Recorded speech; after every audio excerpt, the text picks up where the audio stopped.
To discuss it all, Betsy Woodruff now joins us, a political reporter for the Daily Beast, joining us from Washington. And Betsy, I want to get to that in a moment, but first I want to begin with the memo of which I spoke concerning the Clinton Foundation.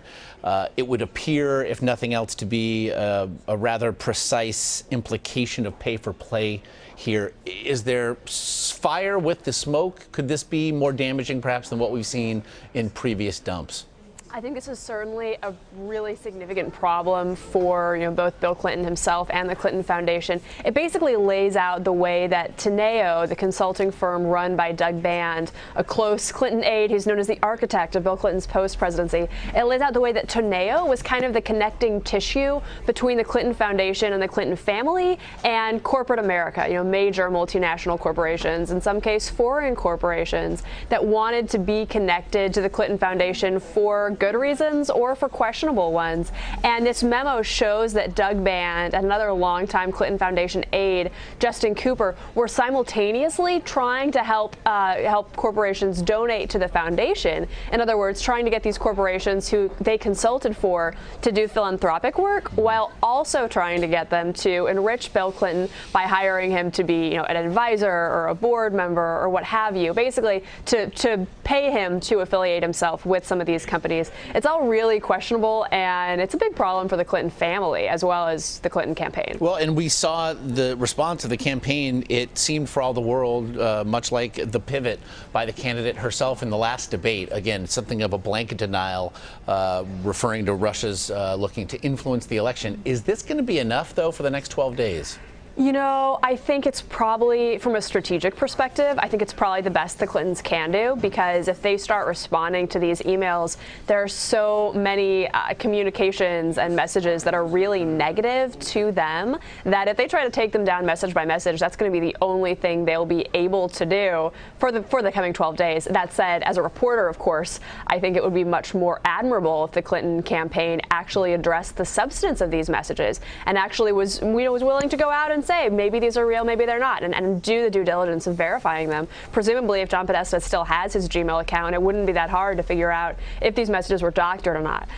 So as a journalist, I find their approach frustrating. Strategically, though, it makes sense for them. Again, and they as yet have not spoken to the collective authenticity of these emails in question. However, on the other side of this coin, we just heard Donald Trump in that interview once again essentially denying that Russia is behind this hack, despite the insistence of all 17 U.S. intelligence agencies that Russia is in fact responsible. Strategically, why continue to deny Russia's involvement? Well, it doesn't benefit Trump at all to act like he knows anything particular about the nature of these hacks. For him to suggest that he has some sort of inside track on where the emails are coming from, of course, wouldn't necessarily make him look that great. And beyond that, WikiLeaks themselves has adamantly denied that they got these emails from the Russian government intelligence. It's not entirely clear where in Russia, what operators, what hackers were able to secure these emails, assuming they came from Russia. A lot of it is still very fuzzy, and the Clinton campaign's actually kind of getting ahead of its skis by suggesting that we know the exact nature of where these hacks come from. Yes, they're probably from Russia. Are they government actors? Are they from the Russian intelligence community? We're not completely sure. We're also not sure how the emails got from Russia to Julian Assange. It isn't clear. Meanwhile, the Clinton campaign has actually said that they think Donald Trump's campaign had some sort of back-channel communications with the Russian government about these hacked emails. That's a claim for which the Clinton campaign has no evidence, and which the Trump campaign has adamantly denied. I think the issue with all this is that we're focusing so much more on the hacks, which we'll understand better in a few months, than we are in the substance of the communications they've shown. And it's understandable, but the emails themselves are really interesting, and they deserve attention. As we look at the state then of this race, again, 12 days out, also, there's been talk of rigged elections, the rigged process, and now we see some perhaps talk and evidence of voter suppression efforts by the Trump campaign. In the past, we see a senior Trump official, in fact, telling Bloomberg that there are, and I quote, 3 major voter suppression operations underway, end quote. They are targeting 3 major voting groups: idealistic white liberals, young women, and African Americans. Again, if only on its face, awfully damning stuff here. What's your reaction?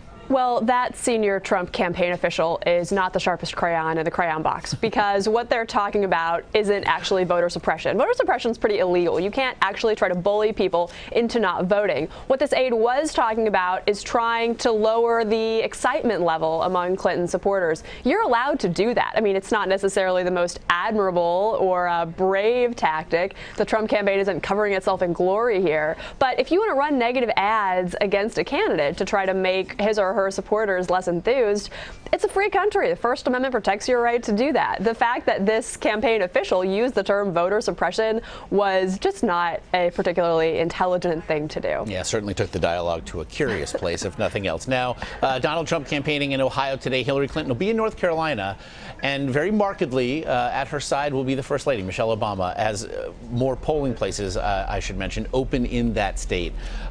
This has been an emphasis of the Clinton campaign for months upon months now, early voting. What does it say then that this day was the choice made to have Michelle Obama as effective a surrogate as we've seen for Hillary Clinton to this point, campaigning at Clinton's side and in North Carolina? Well, North Carolina has become one of the most important states in this cycle. In some ways, it's kind of the new Virginia. As we've seen Virginia become more and more blue over the past few presidential cycles, North Carolina has gone from being a red state to being very much a purple state. So it makes sense that Michelle Obama is campaigning with Hillary Clinton there. Now, we also know the Clinton campaign is concerned about African-American turnout. And as we just discussed, the Trump campaign is hoping that they can discourage African-American voters from voting. The fact that Michelle Obama, the first African-American First Lady, is there campaigning obviously gives the Clinton campaign a massive leg up and a massive strategic tool to boost excitement among African-American voters, who are a sizable part of the North Carolina population.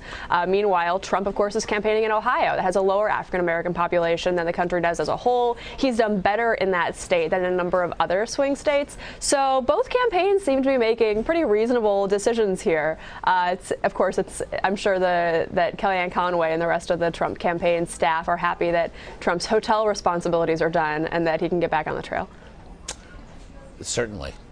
That is certainly inarguable. Daily Beast, Betsy Woodruff. As always, Betsy, we appreciate the time.